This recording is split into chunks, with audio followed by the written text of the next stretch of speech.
Y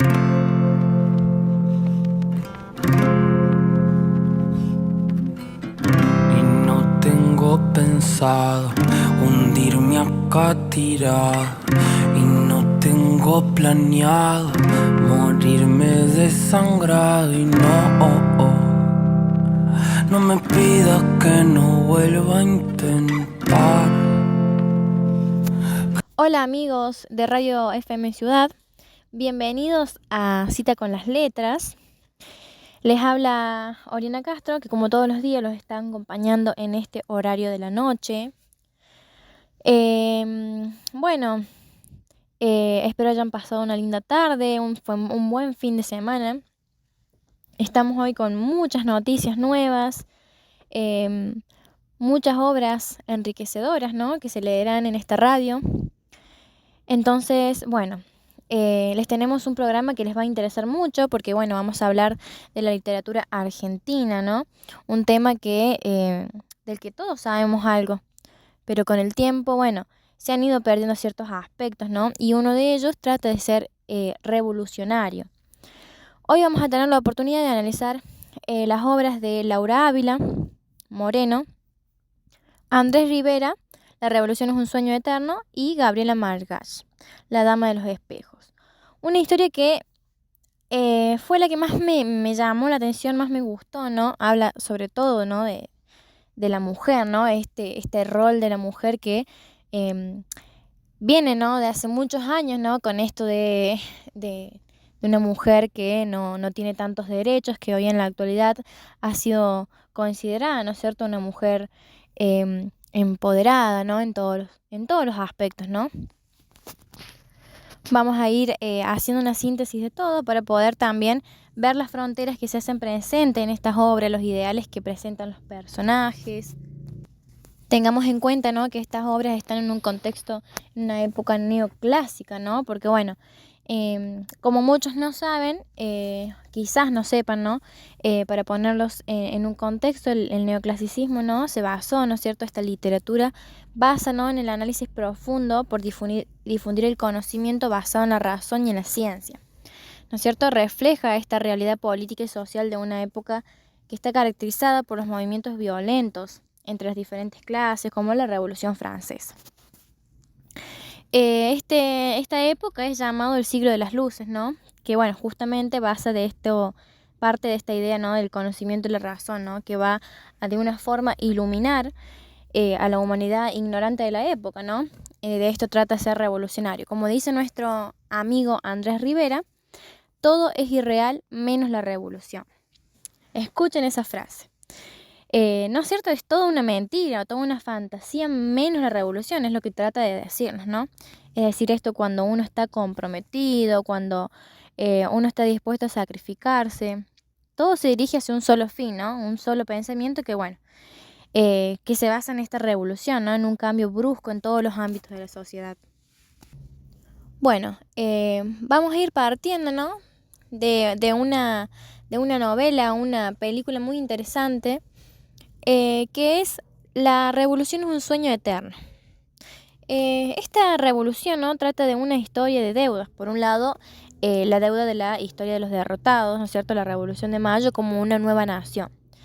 Esta novela no vuelve al pasado para hablarnos de él, sino que, trae ciertos recuerdos para hablar de nuestro tiempo presente.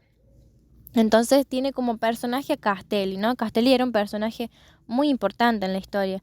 Se lo llamó incluso el orador de la Revolución de Mayo, y se ve reflejado como un héroe, ¿no? Porque abre diálogo entre los derrotados, que aunque este personaje padece de cáncer, ¿no?, tiene cáncer de lengua, da hincapié este cáncer, esta enfermedad, en la historia, porque resulta muy importante, ¿no? Es el foco de todo, porque hace referencia a que aunque esta dificultad no nos permita hablar, saber lo que queda, ¿no?, en la palabra, ¿no?, que es algo que no se va a perder y va a quedar por escrito, es muy importante, ¿no? Por otra parte, nos deja ver lo poco feliz que ha sido los últimos días de Castelli, porque es sometido a juicio, ¿no es cierto?, en una tierra, ¿no es cierto?, al que ya no va a pertenecer, porque es su propia tierra, ¿no es cierto?, el gobierno lo aleja, ¿no? Un gobierno que ahora presenta nuevos intereses. Entonces, bueno, intereses políticos, económicos, sociales, bueno. Acá aparece esta frontera, ¿no? Desde mi punto de vista es una frontera, porque deja ver este gobierno que lo aparta, ¿no? Un gobierno que él pertenecía y que, bueno, de una u otra manera ya no es el mismo gobierno, eh, porque lo está poniendo en contra, ¿no? Es un gobierno que lo va a cuestionar como figura política, porque desconfía de su conducta, de sus decisiones incluso. Cuando me refiero a decisiones, bueno, decisiones en el proceso revolucionario, ¿no? Es una novela que propone transmitir el carácter injusto, ¿no es cierto?, del juicio, de esta acusación contra Castelli. Castelli se pregunta, ¿no?, hace interrogativos, ¿qué juró el 25 de mayo?, ¿no? Dice, acá aparece una de las características propias del neoclasicismo que tiene que ver con lo didáctico. Vamos a conocer lo didáctico, ¿no es cierto? Esta motivación a conseguir lo que se propone, ¿no es cierto? Una nueva nación, en este caso. Con esta característica, bueno, también hace alusión, ¿no?, a que bastaba con recordar algunas preguntas inquietantes, ¿no es cierto? Este intento de forjar un pensamiento crítico, esta necesidad de tomar conciencia del lugar en el que hoy estamos, el lugar que se ocupa en la sociedad hoy en día. Por eso marqué un fragmento muy lindo, me gustó, estas preguntas inquietantes que hace Castelli, ¿no? Y se pregunta, ¿qué nos faltó para que la utopía venciera la realidad? ¿Qué derrotó a la utopía? ¿Por qué muchos de los que estuvieron de nuestro lado en los días de mayo traicionaron la utopía? ¿No es cierto? Esta idea de proyecto, de lo que se quería construir, ¿no es cierto? Buscando la manera de superar de alguna manera los problemas. Entonces, eso. Habla en otra parte que dice, escribo la historia de una carencia, no la carencia de una historia. Esta ausencia, ¿no es cierto?, que se hace notar, ¿no? Que qué pasa cuando se silencian las voces. Esto es más o menos lo que contempla esta historia, ¿no? El conflicto central de la historia es el cáncer que padece este personaje, no es un conflicto interno. Vamos a ir analizando de todo un poquito, ¿no? También había marcado yo el rol de la mujer en cuanto a esta idea de emancipación, ¿no es cierto? No se llega a dar como en La Dama de los Espejos de la autora Gabriela Margall. Cuando me refiero a que no se logra dar es porque, bueno, Castelli además tiene una hija, que si bien en la película no está vigente, pero bueno, se ve en Moreno de Laura Ávila. No se da este rol de la mujer en cuanto a la emancipación, porque bueno, la hija de Castelli está enamorada justamente del enemigo de su padre, que es Castelli, de Francisco y Garbal, si no me equivoco. Ante la oposición de este amor, ¿no? Cuando fallece su padre es cuando ella va a casarse en secreto, por así decirlo. Incluso no se da porque, bueno, justamente ella no es liberal, no puede decidir por su propio... no tiene su propia decisión, su propia voluntad, ¿no? Porque se casa con su padre, con su enamorado cuando fallece su padre, ¿no es cierto? Entonces ahí vemos que Castelli también presenta un cierto desacuerdo, ¿no? Entre tantas palabras que le dice a su hija. Bueno, cita textualmente: usted, Ángela, enuncia sus aspiraciones y creencias con agudeza. No la seguiré por esa vía, me limitaré a parafrasear a algunos de los excesos que pueblan eso que llaman carta, para que cuando los relea comprenda los espejismos a los que se rinde inexplicablemente su corazón y más aún su razonamiento, ¿no es cierto?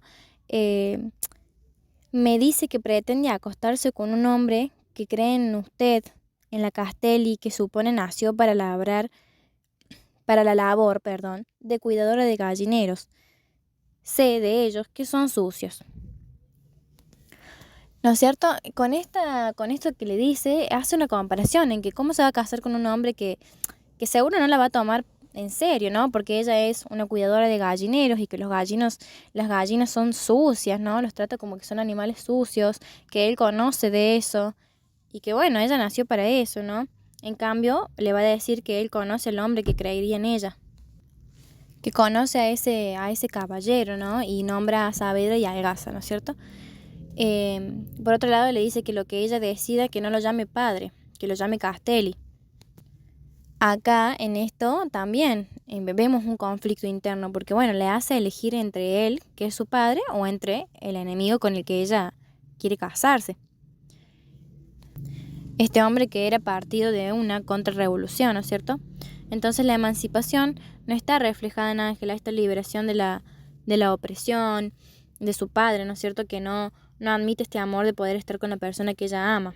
A diferencia de la Dama de los Espejos, que tiene como protagonista a Mariquita Sánchez de Thompson, quien se va a convertir en la heroína de su propia historia, porque bueno, sus padres habían elegido al hombre con el que ella se iba a casar y ella se niega. Ya acude al virrey para evitar el matrimonio impuesto por sus padres. Porque bueno, iba en contra de su voluntad y bueno, lo termina logrando, ¿no es cierto? Termina traspasando estos límites de su época. Ella le había prometido fidelidad al único hombre que amaba, que era Martín Thompson. En un momento, bueno, termina falleciendo el padre de Mariquita y bueno, ahí la madre piensa que la batalla que libraban con ella, esto de querer casarse con este hombre, se había terminado, pero bueno, en realidad no había terminado, ¿no es cierto? Sino que nada había cambiado. Después Mariquita se hace amiga de Fray Cayetano, ¿no es cierto? Él, Fray Cayetano, era el defensor de las ideas de igualdad, libertad y fraternidad, que estas son características propias del neoclasicismo también, ¿no? Esta búsqueda de una igualdad, de una liberación. Entonces, bueno, este hombre también quería hacer su voluntad. No la idea de casarse, sino que quería organizar una revolución. Era un hombre que le enseñaba todo a Mariquita, ¿no es cierto? Sobre el poder, sobre la monarquía. Y ella, bueno, aprendía porque era la vida que ella había elegido al lado de su esposo, ¿no es cierto? La había enseñado que luchar por la voluntad propia tenía un precio, pero bueno, que iba a valer la pena el futuro. Ella conocía esto. Ella conocía porque que tenía un precio esta voluntad propia, porque bueno, ella lo sabía porque hacía 4 años que tuvo que pagar para estar con Martín, ¿no? Con la persona que ella amaba. Ella vivía en una época donde los hombres apelaban a la razón y a la justicia para solucionar ciertos problemas, ¿no? Entonces, esto también es propio del siglo, porque bueno, Mariquita piensa justamente en que cómo se iba a negar a estas ideas si era eso mismo lo que le había permitido su felicidad dentro de todo, esa liberación, ¿no? Ella también deseaba una revolución, tener hijos, para educarlos como ella se estaba educando, que bueno, de hecho después los tuvo, ¿no? Su marido, que era Martin Thompson, era comandante de la marina y Mariquita, bueno, sentía tanto amor por él que le gustaba escucharlo hablar de sus obligaciones, tenía el privilegio de ser parte de todo este hombre, ¿no? Ella, bueno, fue la única mujer que se interesó por la política, que fue testigo de hechos importantes, ¿no? Trabajó incluso para mejorar la condición de la mujer. Obviamente se ve acá en estas obras que estamos viendo, se ve muy clara la revolución de los hombres, esta búsqueda de una nueva nación, ¿no?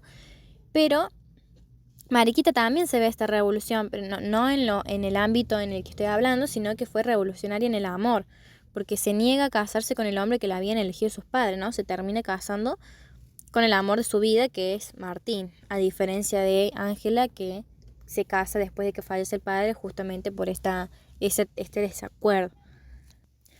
Y fue una figura muy importante porque no solo fue la Mariquita que estamos leyendo en esta obra, sino que fue importante porque fue uno de los personajes que presta su casa para que se entonaran las estrofas del himno nacional que todos conocemos. Así que bueno, fue muy importante. Este personaje, que es Mariquita, bueno, también en una de las páginas cita lo que voy a leer a continuación. Merecemos que nos dejen hacer algo, mientras los hombres se pelean entre sí.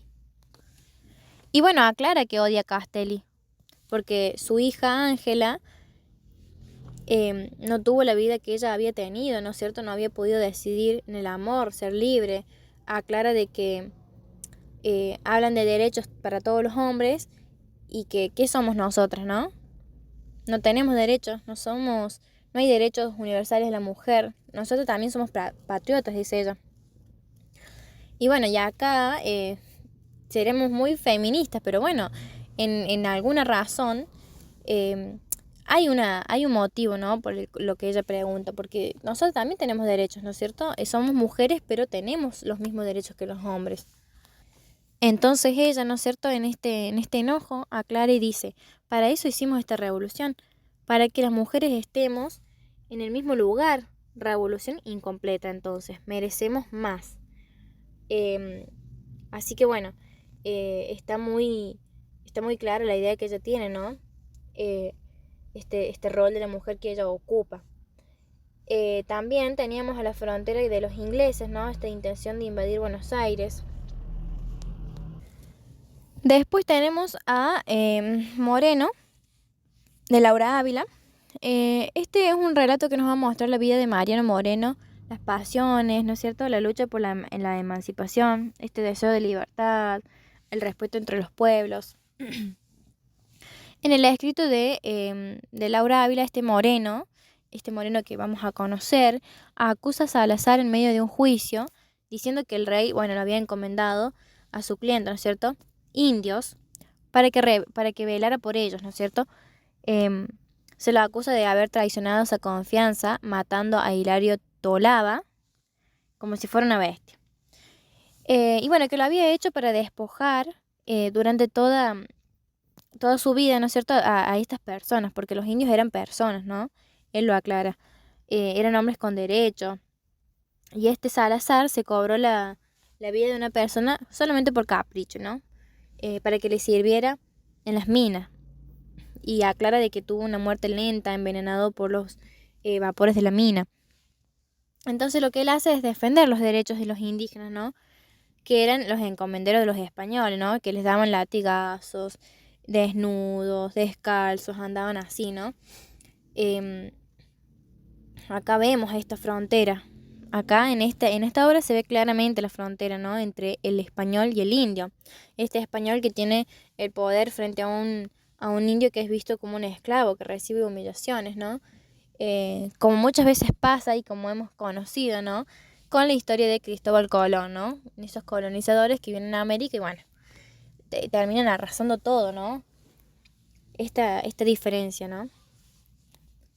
Entonces lo que hace Moreno es solicitar la pena de Salazar, ¿no?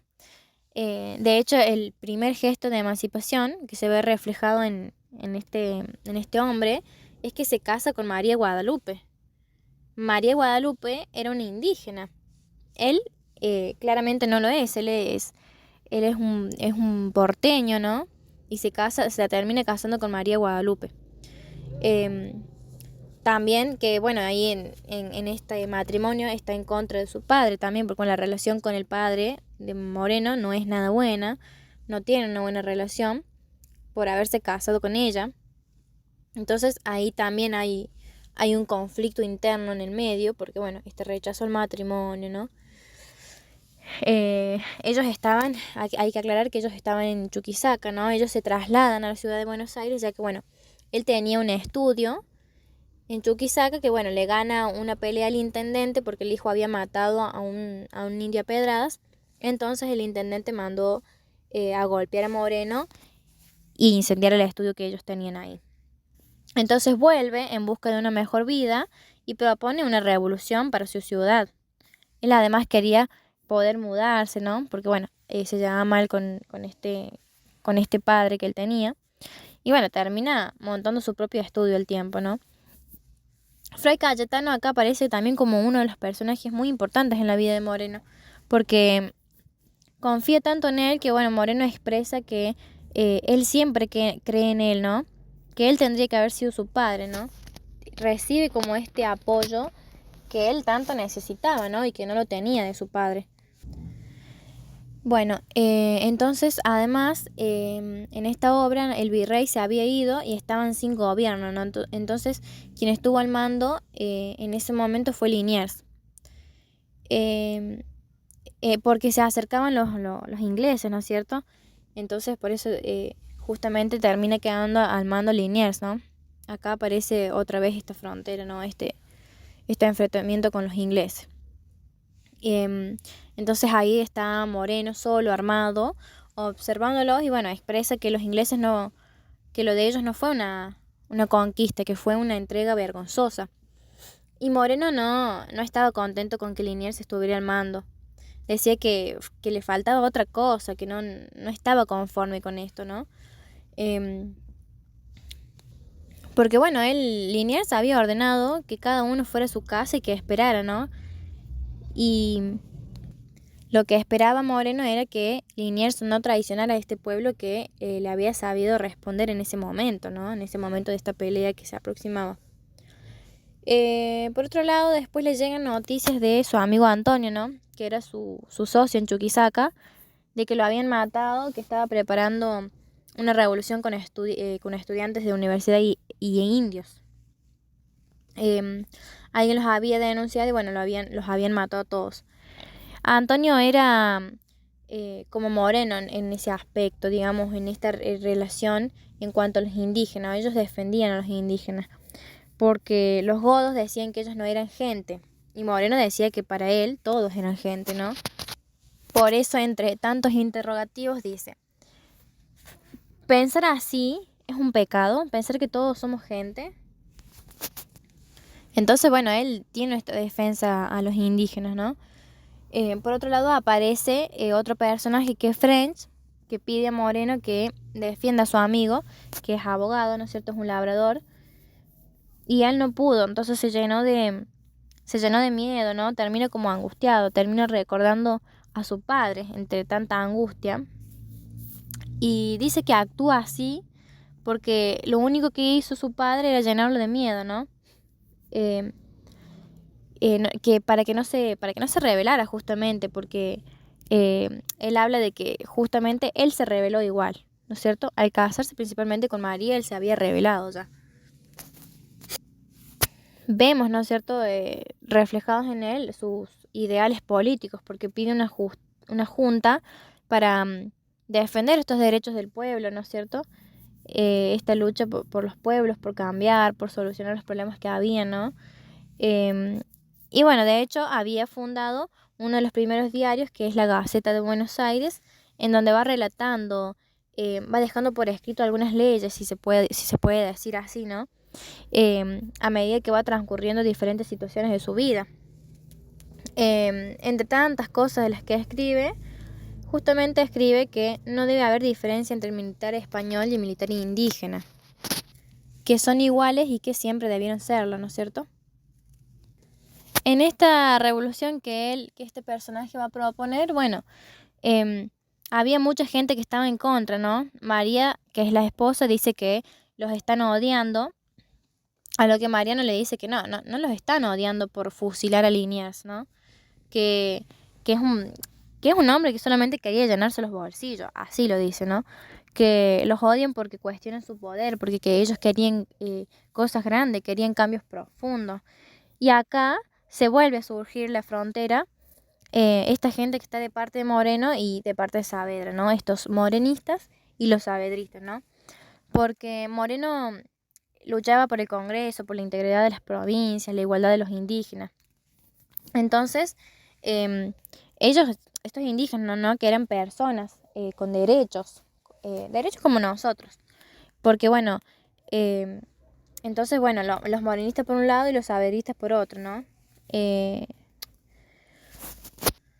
¿A qué me refiero con estos morenistas? Bueno, morenista está en dentro de lo que es Castelli, Belgrano, Monteagudo. Eh, Tienen una idea de igualdad, ¿no es cierto? Esta idea de un país libre, ¿no? Eran liberales, bueno, querían cambios profundos y rápidos, pretendían una nación. ¿Qué más estos morenistas? querían convocar un congreso constituyente, ¿no es cierto?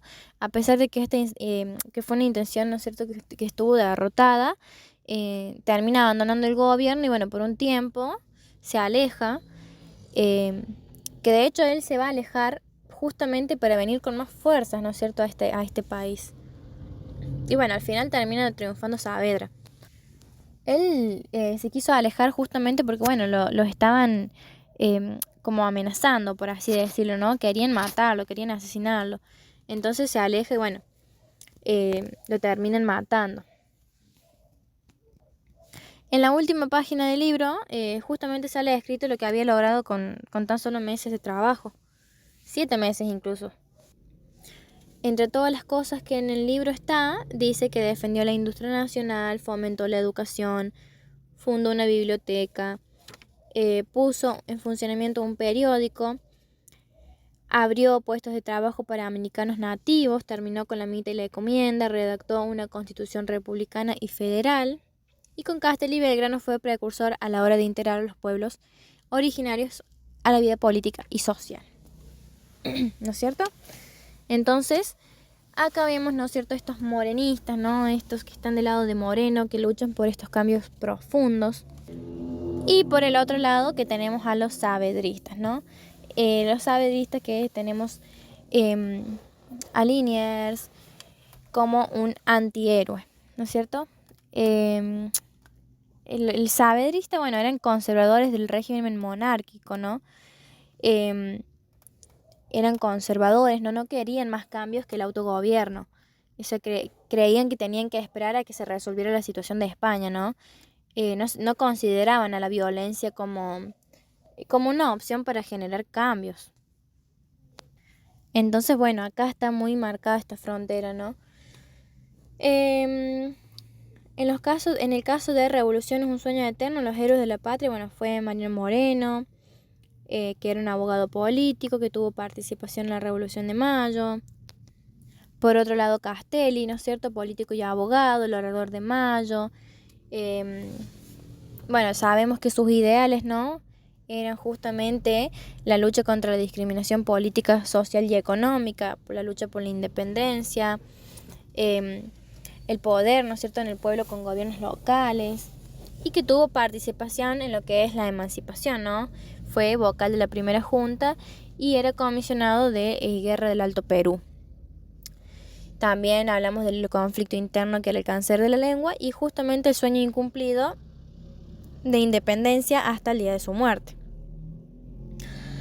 Por otro lado, lo que yo analicé, están los elementos, ¿no es cierto?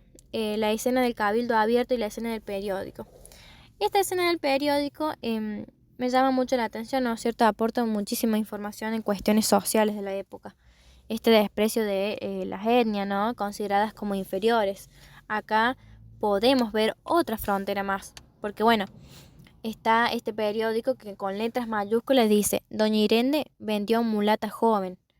¿No es cierto? Se ve este papel de mujer culta con mujer indígena. Por otro lado, ¿no es cierto?, el sonido de los pájaros, de los perros, ¿no?, el sonido de armas, que hacen importante todo lo que es este escenario, ¿no?, de la época, justamente con cuestiones de la época. A diferencia de Moreno, que bueno, Moreno es un libro que, si bien no estamos viendo la película, pero bueno, es un libro que nos va a aportar demasiada información. De hecho, al leerlo, incluso podemos ver en este contexto en el que nos pone, porque bueno, es un libro que va indicando las escenas, el tiempo y el espacio en donde van a transcurrir los hechos. Los encabezados también, porque sabemos si es de noche, si es de día, el nombre del lugar, la descripción que los personajes hacen, ¿no es cierto?, estas acciones, ¿no? Está todo muy detallado. Y el punto de encuentro entre las obras, ¿no?, el papel del hombre, estos hombres que luchan como revolucionarios, ¿no? Las clases sociales también, que la vemos marcada también la vemos primero en Castelli con su hija, ¿no? Este padre, ¿no?, que no quiere que su hija se case con este enemigo que él tiene, porque la va a ver de esa manera en la que habíamos nombrado a Ángela, ¿no?, como una cuidadora de gallineros. Se ven estas cuestiones sociales, ¿no? Y también vemos a Moreno con María Guadalupe, ¿no? Porque bueno, justamente esta figura de la mujer, porque ella es salvada, ¿no? Por los maltratos que María recibe, ¿no? Entonces, esta figura de la mujer que ellas ocupan, en cuanto a todas las mujeres que hemos analizado en las obras, es muy importante porque si bien sufría maltrato esta mujer, María Guadalupe, justamente va a ser Moreno quien la va a elegir, la va a elegir para ser su esposa, ¿no? Entonces ella demuestra, ¿no? Algo hacia él, ¿no? Esta reacción por haberla salvado de lo que en realidad tendría que haber sido su padre el que la salvaba. Acá se mezclan con los sentimientos encontrados, porque bueno, ella está muy conmovida en ese aspecto, en una de las partes de esta obra sale, ¿no? De que justamente, bueno, su padre tenía que haberla salvado y bueno, fue él quien la termina salvando de esos maltratos a los que ella estaba sometida. ¿Qué más? También Mariquita, que fue una revolucionaria muy liberal, ¿no? Ángela todo lo contrario. Entonces ahí tenemos estas tres mujeres que vemos el rol que ocupa cada una, ¿no es cierto? Y en cuanto al sentimiento encontrado de Mariquita con Martín, ¿no?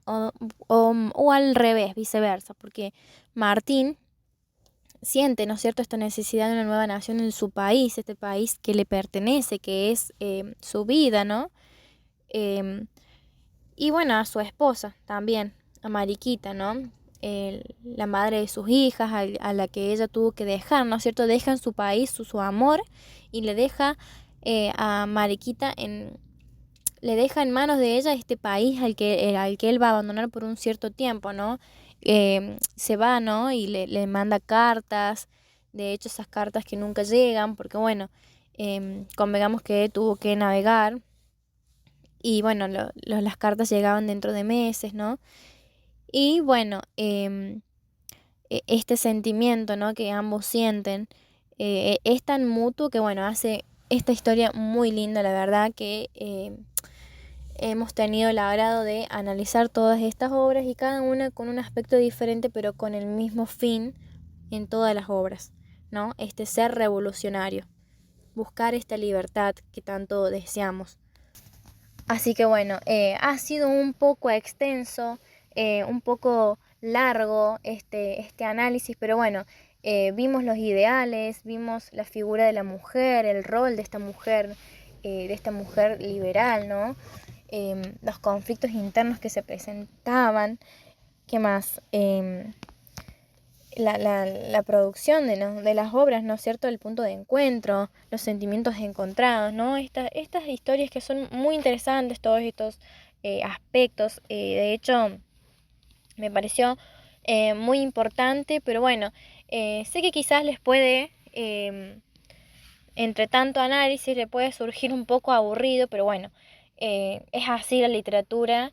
Leerlo es diferente, espero que se enriquezcan, que la puedan disfrutar y que puedan tener su propia opinión de ser revolucionario. Sin más que decir, los dejo en este hermoso día y bueno, nos encontramos en el próximo